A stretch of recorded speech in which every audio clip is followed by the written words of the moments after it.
नमस्कार दोस्तों, स्वागत है आपका हमारे YouTube चैनल में। आज के इस वीडियो में हम उत्तराखंड करंट अफेयर 2025 फरवरी मंथ का डिस्कस करने वाले हैं।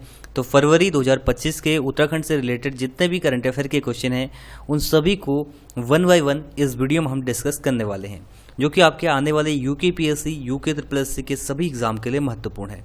तो स्टार्ट करते हैं आज की इस वीडियो को अपने पहले प्रश्न के साथ।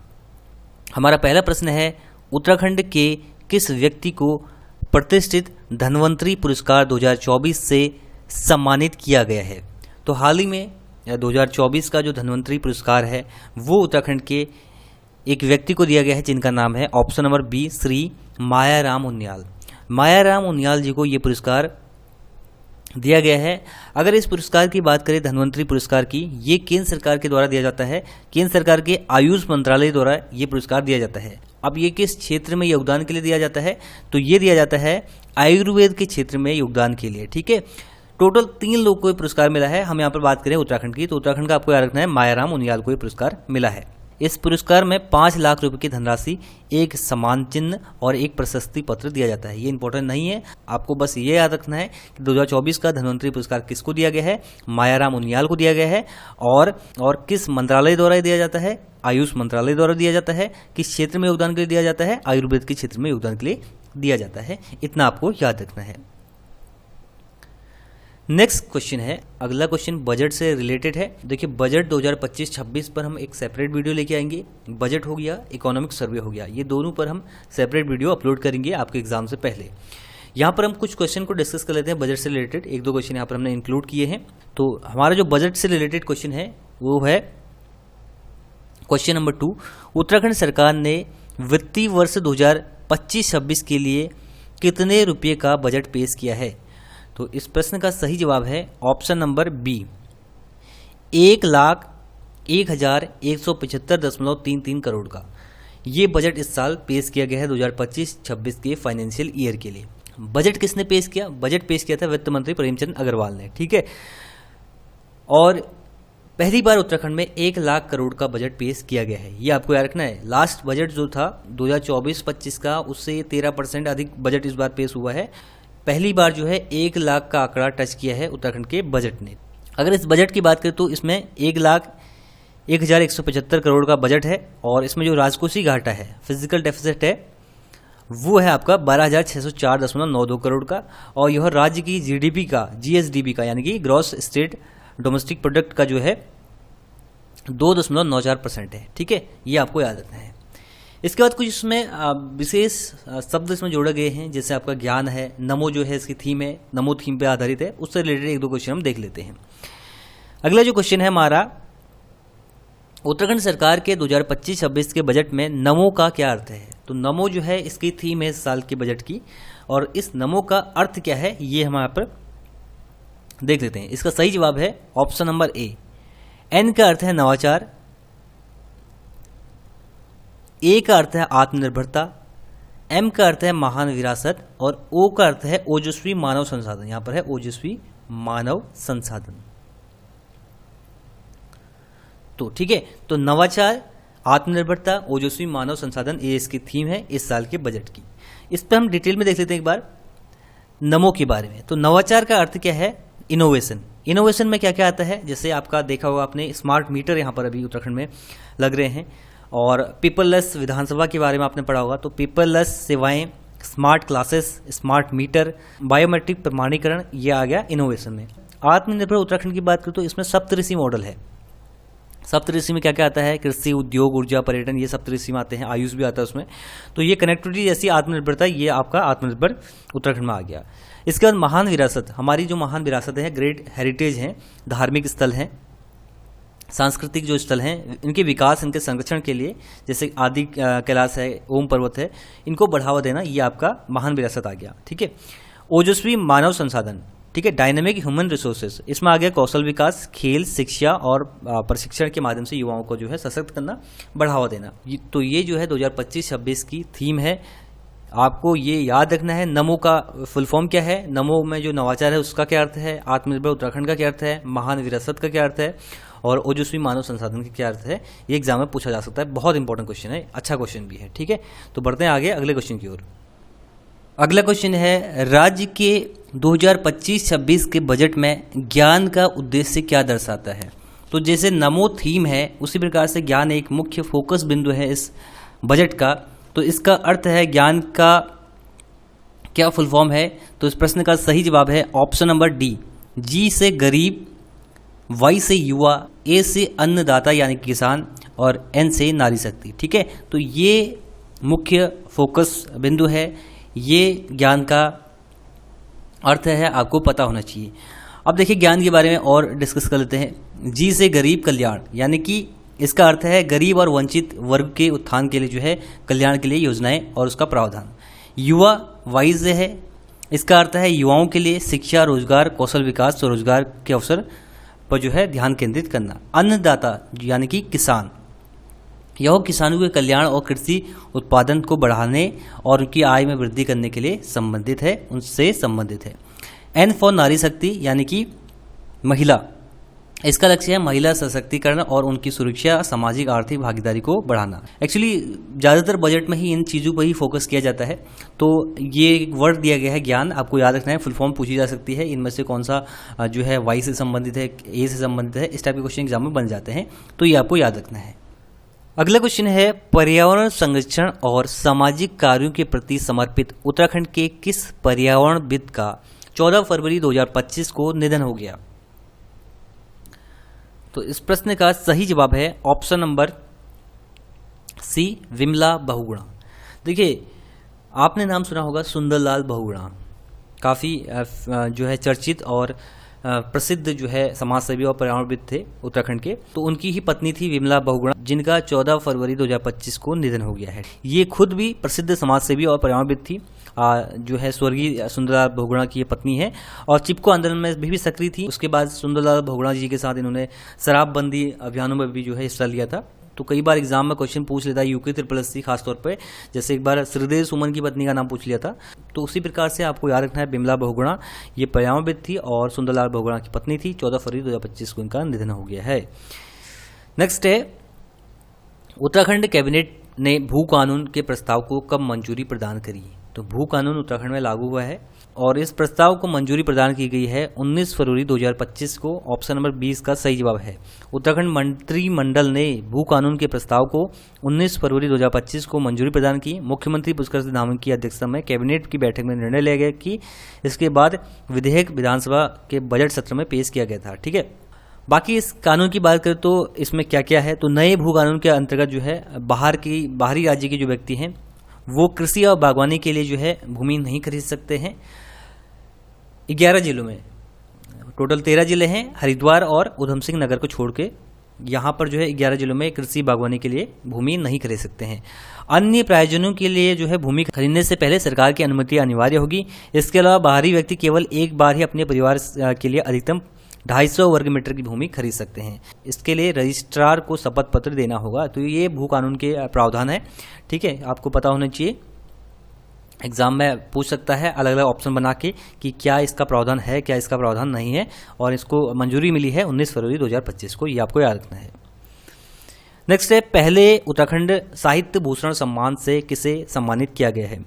तो उत्तराखंड में जो साहित्य गौरव सम्मान दिया जाता है उनमें से ही एक सम्मान है साहित्य भूषण सम्मान, और इस सम्मान से सम्मानित किया गया है option number D, Subhash Pant को। ठीक है, सुभाष पंत को जो है साहित्य भूषण सम्मान से सम्मानित किया गया है और ये साहित्य का सर्वोच्च सम्मान है उत्तराखंड का। ठीक है, तो उत्तराखंड साहित्य गौरव सम्मान में अलग अलग सम्मान दिए जाते हैं, जिसमें से एक साहित्य भूषण सम्मान है, ये दिया गया है सुभाष पंत को। सुमित्रा नंदन पंत की बात करें ये दिया गया दिनेश पाठक को। इसके बाद गुमानी पंत की बात करें तो ये दिया गया गोपाल दत्त भट्ट को। भजन सिंह पुरस्कार ये दिया गया है कुलानंद घनसाला को। गोविंद चातक पुरस्कार सुनीता चौहान को। और यहाँ पर ये जो पुरस्कार बाकी शैलेश मटियानी पुरस्कार दिया गया है ललित मोहन रायल को, और महादेवी वर्मा पुरस्कार दिया गया है शशि भूषण बड़ौनी को। ठीक है, तो ये 10 लोगों को साहित्य गौरव सम्मान दिया गया है, जिसमें से एक पुरस्कार है जिसका नाम है साहित्य भूषण सम्मान, ये दिया गया है सुभाष पंत को। एग्जाम के पर्सपेक्टिव से इंपॉर्टेंट है। नेक्स्ट क्वेश्चन है, क्वेश्चन नंबर 8 है, उत्तराखंड विधानसभा पूर्णतः डिजिटल विधानसभा बन गई है, जिस हेतु कौन सी विधानसभा एप्लीकेशन का शुभारंभ किया गया है? तो इसका नाम है ऑप्शन नंबर ए, नेवा। ठीक है। नेवा एक एप्लीकेशन है जिसका फुल फॉर्म है नेशनल ई विधानसभा एप्लीकेशन, ठीक है। नेशनल ई विधानसभा एप्लीकेशन नामक एक एप्लीकेशन उत्तराखंड सरकार ने जो है लॉन्च किया है। और ये भी आपको याद रखना है कि उत्तराखंड विधानसभा जो है पेपरलेस पूर्णतः डिजिटल विधानसभा बन चुकी है। इसका उद्देश्य क्या है नेवा का उद्देश्य है विधानमंडलों का डिजिटलाइजेशन, ठीक है। नेवा एप्लीकेशन विधानमंडलों के कामकाज को अधिक कुशल और पारदर्शी जवाबदेह बनाने में मदद करता है। तो एग्जाम में नेवा का फुल फॉर्म पूछा जा सकता है। और उत्तराखंड जो है विधानसभा पूर्ण रूप से डिजिटल विधानसभा बन चुकी है, पेपरलेस विधानसभा बन चुकी है। अगला क्वेश्चन देखिए, हमने नेशनल गेम पे बहुत सारे क्वेश्चन कर दिया ऑलरेडी। यहाँ पर एक क्वेश्चन इंक्लूड किया है क्योंकि फरवरी मंथ में इसका समापन हुआ था और 14 फरवरी को जो है नेशनल गेम का समापन हुआ था हल्द्वानी में। समापन समारोह में भारत के गृह मंत्री अमित शाह जी आए थे, तो इससे रिलेटेड एक क्वेश्चन इंक्लूड किया है फरवरी मंथ से ही। तो क्वेश्चन है हमारा 38वें राष्ट्रीय खेल 2025 में उत्तराखंड पदक तालिका में कौन से स्थान पर रहा था। इस प्रश्न का सही जवाब है 7वें स्थान पर, ठीक है। 7वें स्थान पर रहा था। टोटल 103 पदक उत्तराखंड ने जीते थे। कितने पदक? 103 पदक। इसके साथ ही 7वें नंबर पर रहा था। पहले नंबर कौन था? पहले नंबर पर services sports control board SSCB रहा, जिसके 121 पदक थे। दूसरे स्थान पर रहा था महाराष्ट्र, ठीक है। उत्तराखंड का रैंक था 7। ये आपको याद रखना है। बाकी हमने इससे प्रीवियस करंट अफेयर में इसके बारे में डिस्कस किया है। अगला प्रश्न है ग्राहक संतुष्टि सर्वेक्षण CSI में लगातार दूसरी बार उत्तराखंड के किस एयरपोर्ट को देश भर में दूसरा स्थान प्राप्त हुआ है। तो देश भर में दूसरा स्थान प्राप्त हुआ है option number C Dehradun airport. Jolly Grant जो एयरपोर्ट है AAI airport authority of India द्वारा जो है नवीनतम ग्राहक संतुष्टि सर्वेक्षण यानी कि CSI में जो है देहरादून के जॉलीग्रांट एयरपोर्ट को राष्ट्रीय स्तर का पुरस्कार दिया है। इसमें जो है उत्तराखंड दूसरे स्थान पर रहा है। अगर पहले स्थान की बात करें तो पहले स्थान पर रहा है हिमाचल प्रदेश का कांगड़ा एयरपोर्ट, ठीक है। तो टोटल यहाँ पर देखिए इस सर्वेक्षण में 62 हवाई अड्डे शामिल थे, जिसमें उत्तराखंड का जॉलीग्रांट एयरपोर्ट 4.99 अंकों के साथ दूसरे स्थान पर है, सेकंड प्लेस पर रहा है। ये आपको याद रखना है। नेक्स्ट प्रश्न है उत्तराखंड के कितने आदर्श ग्रामों को संस्कृत ग्राम बनाने की मान्यता प्रदान की गई है। तो उत्तराखंड के 13 जिलों में 13 संस्कृत ग्राम बनेंगे। ऑप्शन नंबर C 13 आदर्श ग्रामों को जो है संस्कृत ग्राम बनाने की मान्यता प्रदान की गई है। उत्तराखंड सरकार ने राज्य में संस्कृत भाषा के संरक्षण और संवर्धन के लिए, संस्कृत जो है उत्तराखंड की दूसरी नंबर की राज्य भाषा है और इसीलिए जो है 13 गांवों के 13 जिलों के 13 गांवों में आदर्श संस्कृत ग्राम बनाने की घोषणा की गई है। इस निर्णय से जो है राज्य के 13 जनपदों में एक गांव को शामिल करते हुए लिया गया है। इस परियोजना का उद्देश्य जो है संस्कृत को केवल प्राचीन भाषा के रूप में ही नहीं बल्कि दैनिक बोलचाल की भाषा, कामकाज की भाषा का हिस्सा बनाना है। तो यहाँ पर ये लिस्ट है घोषित आदर्श संस्कृत ग्रामों की। ये जो डिस्ट्रिक्ट है ये आपके ग्राम है, ठीक है, और कौन से ब्लॉक में स्थित है ये भी आपका यहाँ पर है। तो अगर आप इन ग्रामों से वीडियोस देख रहे हैं तो आप कमेंट कर सकते हैं कि हमारे ग्राम को भी जो है इसमें शामिल किया गया है। 13 जिलों के 13 ग्राम यहाँ पर शामिल हैं आदर्श संस्कृत ग्राम में। नेक्स्ट है प्रधानमंत्री नरेंद्र मोदी ने हाल ही में उत्तराखंड के किस स्थान पर विश्व के दूसरे सबसे ऊंचे ट्रैक का शिलान्यास किया है। तो इसका सही जवाब है ऑप्शन नंबर D जनक ताल। मोदी जी आए थे फरवरी 2025 में उत्तराखंड में। तो उत्तरकाशी जिले के मुखबा गांव में जनक ताल ट्रैक का शिलान्यास उन्होंने किया और यह ट्रैक समुद्र तल से 5000 मीटर की ऊंचाई पर स्थित होगा, जिससे जो है यह विश्व का दूसरा सबसे ऊंचा ट्रैक बन गया है। इस पहल का उद्देश्य क्षेत्र में साहसिक और शीतकालीन पर्यटन को बढ़ावा देना है। घाम तापो आप योजना आपने सुनी होगी, घाम तापो मोदी जी ने एक वर्ड दिया था घाम तापो। तो देखिए गर्मियों में तो सभी आते हैं उत्तराखंड घूमने के लिए, तो शीतकालीन पर्यटन को बढ़ावा देने के लिए इस ट्रैक का शिलान्यास किया गया है। 1962 भारत चीन जो वॉर हुई थी उसके बाद से ही जादुंग और नेलांग घाटियाँ जो कि उत्तरकाशी में स्थित हैं, यहाँ पर्यटकों की आवाजाही बंद थी। अब इन क्षेत्रों को लद्दाख के तर्ज पर ही विकसित किया जा रहा है और स्थानीय लोगों को इससे क्या होगा, रोजगार मिलेगा, नए अवसर मिलेंगे और क्षेत्रीय और राज्य की अर्थव्यवस्था में भी इससे बढ़ावा मिलेगा, ठीक है। तो ये आपको याद रखना है जनक ताल ट्रैक जो है उत्तरकाशी में स्थित है। ये विश्व का दूसरा सबसे ऊंचा ट्रैक है जिसका शिलान्यास हाल ही में देश के प्रधानमंत्री नरेंद्र मोदी द्वारा किया गया। नेक्स्ट है 25-26 का जो केंद्र सरकार का बजट है उसमें उत्तराखंड के लिए रेल बजट में कितने करोड़ का प्रावधान किया गया है? तो इस प्रश्न का सही जवाब है ऑप्शन नंबर ए 4,641 करोड़ का। ठीक है, तो केंद्र सरकार ने जो इस बार बजट पेश किया है रेल बजट, अश्विनी वैष्णव जो है रेल मंत्री हैं, इसमें जो है उत्तराखंड के लिए 4,641 करोड़ का बजट आवंटित किया गया है और इससे जो है उत्तराखंड का जो रेल नेटवर्क है वो और ज़्यादा सशक्त होगा और ज़्यादा मजबूत होगा। ठीक है, इस राशि से रेल नेटवर्क में मजबूत करने और विभिन्न परियोजनाओं को गति देने के उद्देश्य से इसको आवंटित किया गया है। इसके बाद नेक्स्ट क्वेश्चन है हमारा, उत्तराखंड सरकार ने अगले 5 वर्षों में राज्य के अर्थव्यवस्था का आकार दुगना करने के लिए कितने करोड़ का लक्ष्य निर्धारित किया है? तो राज्य सरकार का जो टारगेट है कि अगले 5 सालों में हमने जो स्टेट जीडीपी का आकार है उसको हमें दुगना करना है। तो इसका लक्ष्य रखा है उत्तराखंड सरकार ने 5.70 लाख करोड़ का। ऑप्शन नंबर सी इस प्रश्न का सही जवाब है।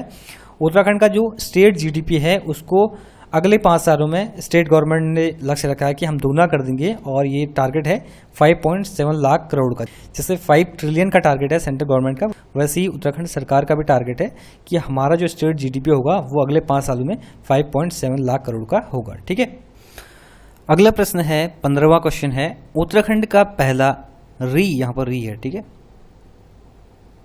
री सर्कुलेटिंग एक्वाकल्चर सिस्टम कहाँ स्थापित किया जा रहा है? तो देखिए, री सर्कुलेटिंग एक्वाकल्चर सिस्टम होता है मछली पालन की एक मॉडर्न तकनीक। ठीक है, RAS टेक्निक कहते हैं इसको, RAS सिस्टम कहते हैं। तो इस सिस्टम को स्थापित किया जा रहा है चंपावत में। ऑप्शन नंबर सी इसका सही जवाब है।